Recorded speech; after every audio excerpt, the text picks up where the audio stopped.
Deep underground in an undisclosed location, Tread Comics presents Buck Rogers in the 25th Century, the movie. Buck Rogers in the 25th Century is a 1979 American science fiction film directed by Daniel Haller. Starring Gil Gerard in the title role and Erin Gray as Colonel Wilma Deering, it was produced by Glen A. Larson, who co-wrote the screenplay with Leslie Stevens, based on the character Buck Rogers, which was created by Philip Francis Nowlan in 1928.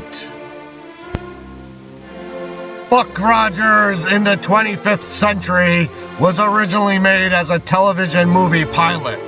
Universal Studios opted to release the film theatrically several months before the subsequent television series aired.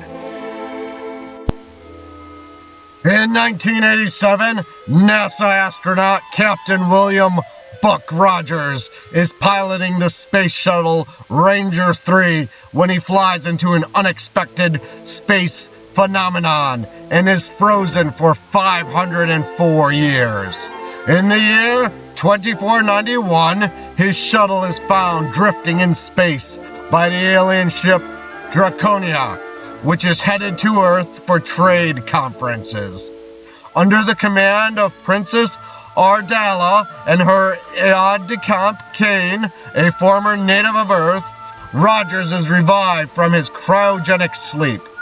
Princess Ardala is visibly attracted to Buck, but Buck rebuffs the princess and is put back into his shuttle and sent towards Earth. It turns out, though, that the Draconians are actually planning to conquer the Earth through staged pirate attacks on Earth's shipping fleet, forcing Earth to seek a treaty with the Draconians and unwittingly open up their defenses to invaders.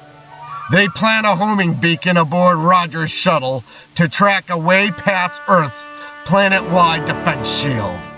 Buck lands in New Chicago and is immediately taken into custody by Colonel Wilma Deering of Earth's military forces.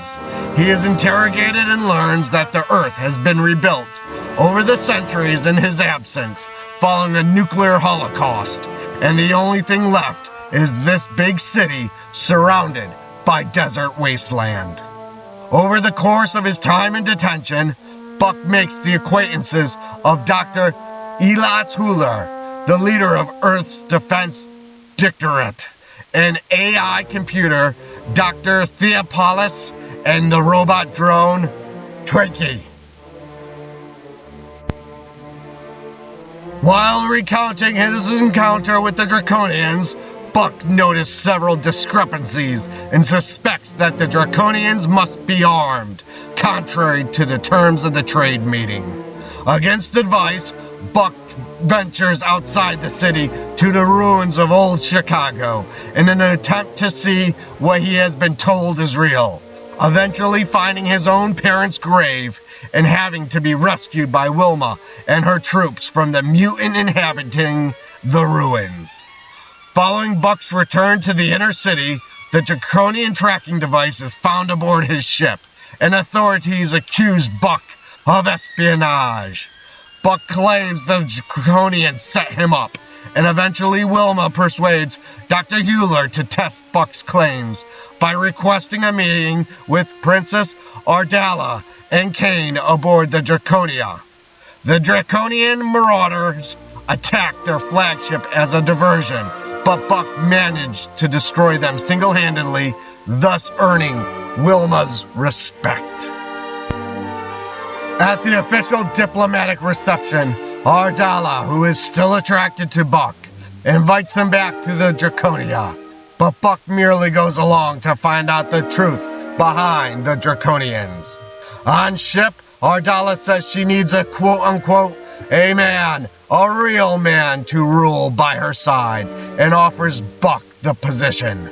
After drugging Ardala, Buck explores the ship and discovers their plan to attack Earth which is intimate. Dr. Theopolis and Tweke have followed Buck aboard, eventually meeting up with him and alert Earth to the draconian threat. Wilma immediately scrambles Earth's starfighters and attacks the Draconia, while Buck sabotages the draconian bomber fleet preparing to attack Earth and fights off Ardala's bodyguard, Tiger Man. During the battle, the Draconia is critically damaged, but Buck, Theopolis, and Twiki are rescued by Wilma before the ship explodes. Ardala and Kane also escape the Draconia's destruction in a shuttlecraft, while Kane vows to return and take his revenge upon Rogers. Inspired by the massive success of Star Wars 2 years earlier, Universal began developing Buck Rogers for television, spearheaded by Glen A. Larson, who had a production deal with the studio. Initially, Larson and Universal had planned on making a series of Buck Rogers TV movies for NBC. Production began in 1978. However, the pilot for Larson's other sci-fi series, Battlestar Galactica, also 1978, had been released theatrically in some countries and in key locations in North America, and had done well at the box office. Universal then opted to release the first Buck Rogers TV movie theatrically on March 30th, 1979. The movie grossed well over $21 million in North America and was later released internationally, which led NBC to commission a weekly series, which began on September 20th, 1979, with a slightly modified version of the theatrical release that deleted some key scenes, added others intended to link the ongoing series, and revisited the fate of one character killed off in the original, so that he survived. Tiger Man. They also replaced the suggestive opening credit sequence with a more generic version. The movie was originally slated for release on September of 1978. There were several other start dates for filming, but was repeatedly delayed due to casting problems. The movie eventually released in March of 1979. Several shots in the film were filmed at the Western Hotel in Los Angeles, California.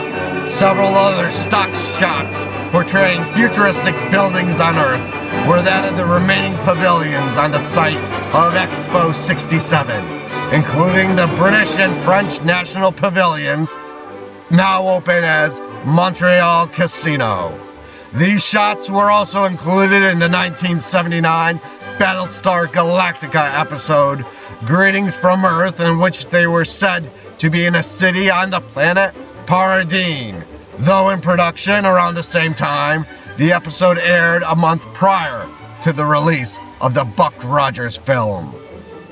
Buck's NASA shuttle, Ranger 3, was itself a prop that had been used in the same episode where it was in Michael's Lunar 7 shuttle, though painted a different color. Princess Ardala's father, Emperor Draco, played by Joseph Wiseman, originally had several scenes in the movie, but most of these were deleted. His only remaining scene was that of a holographic image talking to Kane at the movie's end. Despite this brief appearance, images of Draco appeared prominently in various Buck Rogers merchandise, and 12-inch and 3 3/4-inch Draco action figures were produced by the toy company Mego. Wiseman would later appear in the weekly television series playing the character Morpheus in the episode Vegas in Space.